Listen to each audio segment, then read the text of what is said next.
Grâce et faveur habitent chacune de vos vies, de vos maisons, dans le nom suprême de Jésus. Plusieurs personnes prient, plusieurs personnes vont dans des églises, mais très peu sont ceux qui ont des témoignages de leurs prières. Et je me suis donc demandé pourquoi est-ce que nous n'arrivons pas à faire des prières dites efficaces. Combien c'est réconfortant d'avoir l'opportunité de prier et puis d'avoir les résultats. En parlant donc de l'efficacité, c'est la façon d'utiliser d'une manière qui évite le gaspillage du temps, de l'énergie et des ressources. L'efficacité vous amène vers la performance. Vous savez bien que les prophètes de Baal avaient crié, ils n'avaient pas de résultat. Nous voulons vous parler d'une parole écrite dans le livre de Jacques, chapitre 5, le verset 16. Je me permets de lire cette parole très importante. La Bible dit « Confessez donc vos péchés les uns aux autres et priez les uns pour les autres afin que vous soyez guéris. » La prière fervente du juste a une grande efficace. On parle de la prière du juste, on parle de la confession des péchés et on parle de l'efficacité. Je veux ici rappeler à tous ceux qui me suivent qu'il est possible que votre prière ait des effets. Il est possible de demander à Dieu quelque chose et de voir des résultats. Nous sommes des témoignages au quotidien de cela. Mais combien de gens vont dans des églises, ne commencent pas par la confession. Premier principe, première attitude, premier point pour atteindre l'efficacité de votre prière, il faut passer par la confession, mais alors une confession sincère. La Bible dit que la main de Dieu n'est pas courte et nous son oreille dure, mais ce sont nos péchés qui mettent une barrière entre nous et Dieu.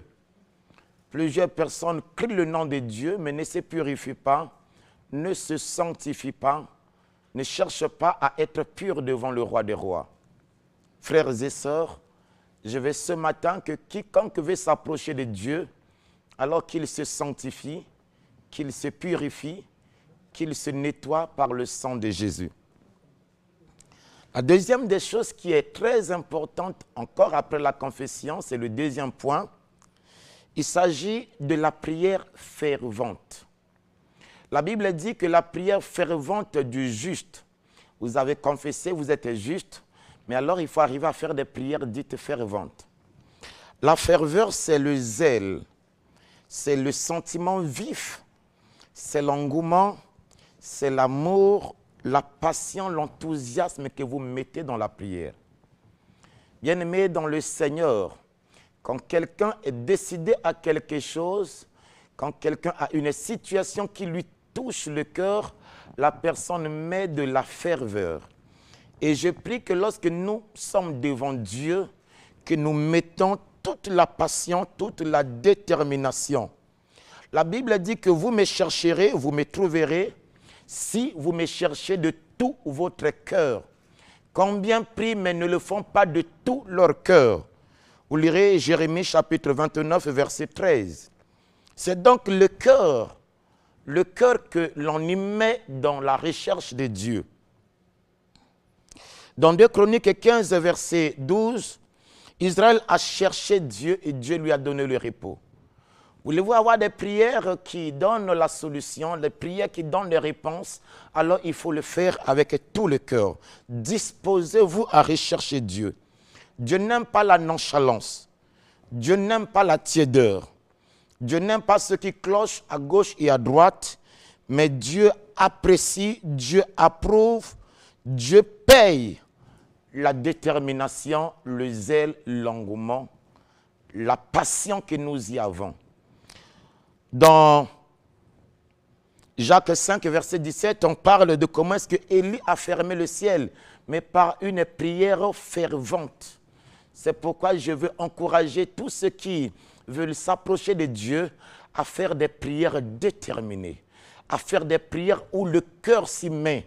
Jésus a prié de sorte que la Bible dit que sa sueur s'est transformée en sang. Alors, transpirer en pleine nuit, c'est une dimension d'une grande détermination pour que la prière trouve son efficacité.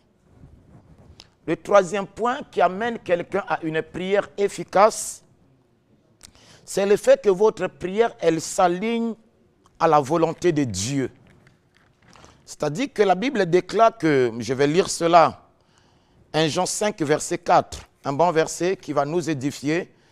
1 Jean, prenez cela dans vos maisons, chapitre 1 Jean 5, on va lire avec vous le verset 4 et 5, 14 à 15. Nous avons près de lui cette assurance que si nous demandons quelque chose selon sa volonté, il nous écoute. Et si nous savons qu'il nous écoute, quelque chose que nous demandions, nous savons que nous possédons la chose que nous lui avons demandée. Si nous demandons à Dieu quelque chose selon sa volonté, Dieu nous écoute. Frères et sœurs, Dieu écoute les choses qui sont demandées selon sa volonté. Alors c'est quoi la volonté de Dieu? C'est la précision. C'est le fait que l'Esprit de Dieu, la Bible dit que nous ne savons pas ce qui convient de demander à Dieu, mais quand nous faisons des prières inspirées, nous faisons des prières venues de l'Esprit de Dieu, le Saint-Esprit nous met à cœur ce qui est conforme au plan de Dieu, ce que Dieu veut entendre de nous, alors nous faisons des demandes qui plaisent à Dieu. Vous savez que la puissance de Dieu sur la terre, elle a pour mission d'amener à l'exécution de la volonté de Dieu. Sans la volonté de Dieu, frères et sœurs, on ne peut pas obtenir quelque chose venant de Dieu parce que, frères et sœurs, la puissance, l'onction de Dieu ont pour but d'accomplir, d'exécuter la volonté de Dieu. Jésus pouvait dire que non pas ma volonté, mais ta volonté. Il est écrit que quand vous priez, dites que ta volonté soit faite. Nous devons faire en sorte que nos prières s'alignent sur la volonté de Dieu. Ce que vous voulez demander à Dieu, est-ce la volonté de Dieu? Et c'est dans la prière, c'est dans la parole, dans la puissance, la révélation par le Saint-Esprit que nous trouvons la volonté de Dieu. C'est parce que lorsque vous priez, associez le Saint-Esprit, il vous dira la pensée de l'Esprit, il vous dira la pensée de Dieu. Dieu bénisse tous ceux qui, ce matin, nous ont suivis. Notre Église, la communauté chrétienne La Caverne, nous sommes au 3 de la rue Le Koumou, à Réla-Ferme, à Mikalo, en face d'une école privée Joseph Perfection.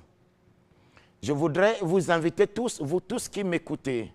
Ce matin, en venant à la télé, on m'a amené une maman qui était venue à l'église avec sa fille dans la folie. J'ai prié, je leur ai dit, donnez-moi un peu de temps, 2 semaines, Dieu va vous guérir. Elle a dit que 2 semaines, c'était trop, elle est partie chez l'Ngunza. Malheureusement pour cette maman, la fille a été guérie, mais elle est devenue folle à la place de la fille. Et on me l'a ramenée à l'église ce matin. Avant que je ne vienne à la prière, je l'ai vue, ça m'a fait grandement pitié. Frères et sœurs, nous avons 3 jours de prière. On a 3 nuits de prière, jeudi, vendredi, samedi, pour détruire les plans de l'ennemi. Je veux que quiconque m'a écouté ce matin, qui se dispose à venir vivre la main de Dieu, et la solution ne se trouve pas dans les mains d'un magicien, d'un marabout. La solution, c'est Jésus.